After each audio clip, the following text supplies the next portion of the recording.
नमस्कार फ्रेंड्स, नमस्कार। News Odisha channel को सब्सक्राइब करेंगे, लाइक करेंगे, शेयर करेंगे। प्रतिदिन एमती नुआ नुआ भिडियो देखा चलतु।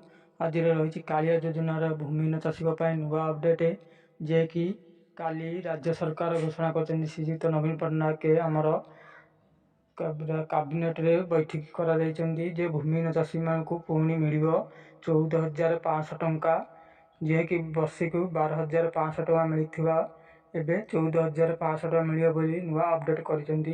आ चैनल को नुआ आसले सब्सक्राइब करिए, लाइक करिए। प्रतिदिन एमती न्यूज देखिया पई चैनल स्टार्ट करिए। आज न्यूज आसंता काली राज्य कैबिनेट बैठक रे आम राज्य सरकार श्रीजुक्त नवीन पट्टनायक या भूमिहीन चाषी नुआ पदक बनई जो पूर्वर 12,500 टंका मिलता बेले एबे 2,000 राशि अवधि बढ़ई देइचंती।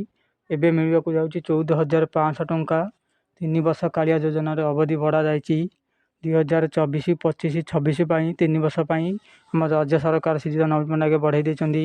तेणुक आगामी मार्च मास फास्ट सप्ताह भूमिहीन को मिलवाक जाउची कालिया पैसा। ता सहित क्षुद्र चाषी, नाममात्र चाषी एमान को 2,000 लेखाएं प्रदान करियो बोली आशा करा जाउची।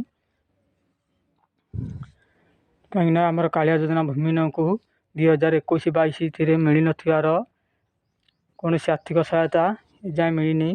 तेणुक आमर राज्य सरकार नवीन पट्टनायक इलेक्शन को आखि आगे रखी तेणुक भूमिहीन को माछ चाष, महू चाष, छेली पालन इत्यादि आगे भी किस्ती भूमिहीन को प्रदान करियो बोली सूत्र जना पड़ी। तू आगु को निर्वाचन आसूची तेणु आचरण बुद्धिशता लागू होगापाई रही। तेणुक आम राज्य सरकार यह प्रदान करियो बोली जना पड़ुची। देखो प्रेस आगामी जो किस्ती मिलूला अक्षय तृतीया नुआखाई एबे से समय टाइम की चेंज कर देइचंती। एबे जेबे चाहिए आम राज्य सरकार तेबे से कालिया किस्ती प्रदान करि परियो बोली यह राज्य कैबिनेट रे करा जाइछि।